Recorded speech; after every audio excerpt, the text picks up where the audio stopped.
Boxing Day blues. If you're heavy drinker, alcohol dependent, or if you're trying to get sober, you've got to listen to this, because I don't know about you, but I always felt worse Boxing Day than I did Christmas Day when I was drinking, because you think, well, I've got one day to survive, all right? But you don't feel like eating really, so Christmas Day is a bit of a write-off, isn't it? But you just manage to get through it and push yourself on a little bit. Don't have a very good sleep on Christmas Day night. And next day, people are up a little bit earlier, because people want to go to the Boxing Day sales, loads of sport on. And then they start with the big breakfast, don't they?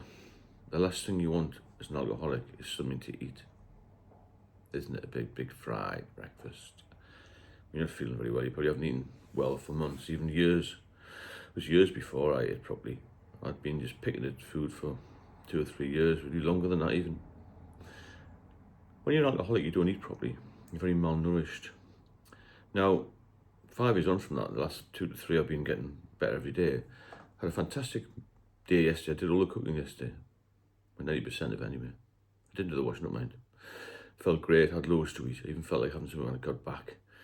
Today, I'll have something to eat again. When you're drinking, all you're doing is concentrating on drinking.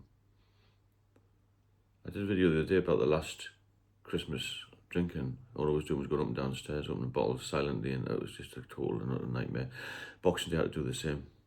Double whammy, isn't it? So they're starting the food again. The breakfast, then they make sandwiches and all this. Every household does the same, because they're normal people, all right? They have a few drinks, some don't drink at all, and they get to bed at a reasonable time, they wake up, family's there, they're all happy, and you're just sitting there miserable as sin, because all you want to do is get back to your apartment, your house, your tent, wherever you live. I was not in the streets, and you only get back to your stash. That's all you can wait for. I used to wait the Boxing Days with 24 hours just to get that lift back home. As soon as I walked in the door, I think, oh my God, so I'm back. Crack open a can of beer or a bottle of beer, and that was me sorted. At last, I've fought it, you know. Christmas and Boxing Day were terrifying for me. Now they're quite, well, it's a joyous occasion, but they're quite a good occasion for me. To see my family, I'm feeling good. I see my girlfriend, I do a few bits together. I'm active now, I can do what I like, really. Now, when I was drinking, I didn't do anything. All I wanted to do was just sit in that daft flat or the pub with the old soaks, one of which I've just heard yesterday, unfortunately. He's had a second stroke. He's the same age as me. Vastly overweight, unable to do anything, all because of the drinking. And it's very sad. This is what happens to a lot of people, isn't it? And they just go downhill. So, yeah, getting back to the subject. And so the Boxing Day is a long day, because there's not the Christmas presents. You've done all that carry on. The house is maybe a bit, wherever you're staying, is a bit of a mess. There's lots of people sitting around, bits of wrapping paper, whatever happens. You know, Boxing Day is not the same as Christmas Day. It's not the same excitement, but people still want to eat it. It's the eating that got to me. Because I went down to 9 stone, when I was really ill. I'm 6'3". I mean, geez, can you imagine how bad I looked? And I used to just think, I'm terrified of running out of beer. And it was hard to nip into the garage. There's always somebody about when you've got a few guests, isn't it? Watching what you're doing. Well, not really watching what you're doing, but you're conscious of it. Very sort of paranoid and anxious. When am I going to get the next bottle? I kind of sneak something upstairs. And people say, what are you going upstairs again for? Oh, you've got a weak bladder or something. What's wrong with you? So people, you're constantly questioned when you're an alcoholic. People just don't like the fact you don't drink, basically, and they wonder what you're doing, because you're trying to hide on the time to have some tea. So you're hiding from the situation, you're running away from it, really, and you're concentrating on just getting home all the time. So you must be I must have looked completely out of my head. My father used to say when he was alive, God, you look spaced out. I don't think I was spaced out, I was just thinking, how am I going to get out of this situation? Can I put a couple of bottles of beer in my pocket and then take the dogs for a walk, right? So I used to say, right, can I take the dog for a walk? Other dogs, well, yeah, I'll come with you. I thought, no, I don't want to come with me. I want to go on my own. Everything you do is secretive. You do a lot of things alone when you're an alcoholic, because you don't want other people to be involved. You don't want people to know what you're doing, when you're doing it, where you're doing it. And I was talking to somebody the other day who's got a drink issue, and the places we used to hide it are most bizarre. And it was worse when you're going somewhere else where you haven't got your stash. You've got to plan ahead, and you always have a bag that's too heavy, and you're looking for drink all the time. And my parents used to have this drinks cabinet. I had a little couple of bottles of beer. I didn't used to like wine or spirits or anything. And I used to like try and open it, but it would only make a clank. I was trying to cough over it, and it was a full-time job trying to conceal my alcoholism because it's very much frowned upon, and I was embarrassed by it. You shouldn't be embarrassed by this, you know. If you said to somebody, I'm a heroin addict, I've got problems with the drugs, they'll say, oh, I'm really sorry to hear about that.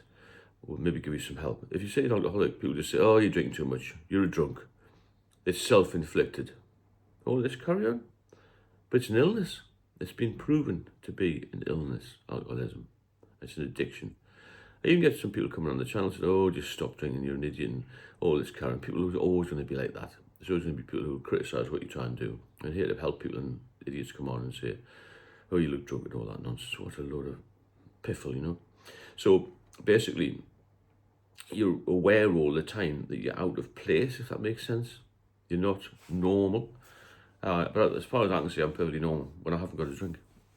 So there's been an issue there, hasn't there? And it wasn't self-inflicted. I drank, and suddenly I found myself in this addiction.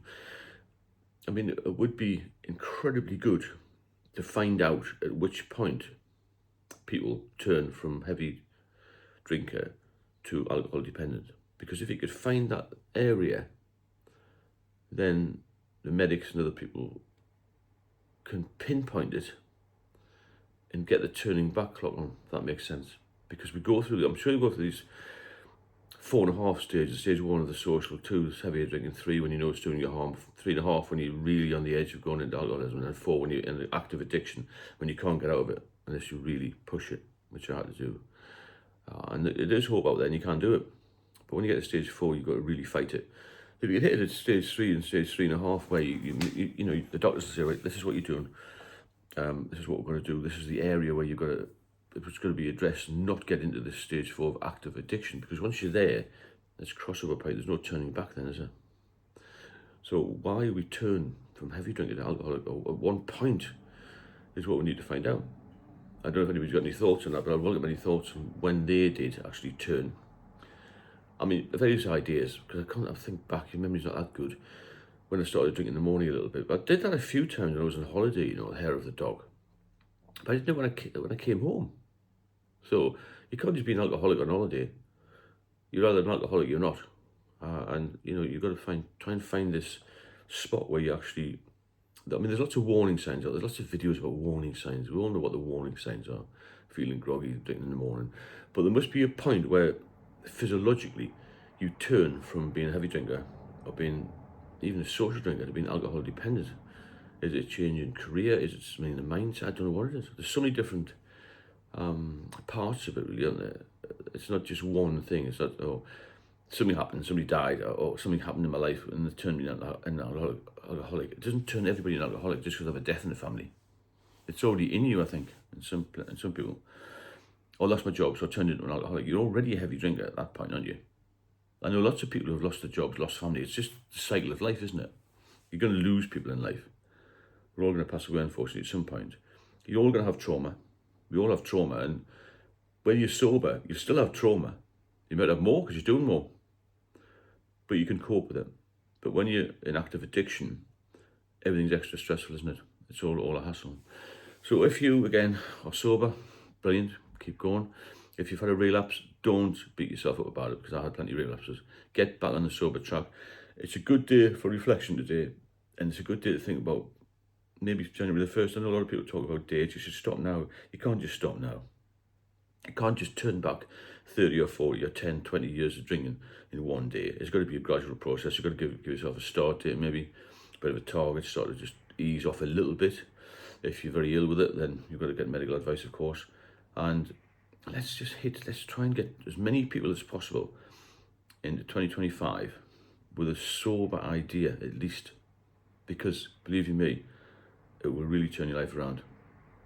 If you benefit from the channel, please subscribe and share it, because I like a lot of people to know about this, because I know from just the last 7 months of doing this, even I'm surprised how many people have got issues with drinking. It's incredibly widespread, more widespread than I ever imagined, to be fair. Any comments, drop me a line. I'll speak to you all soon.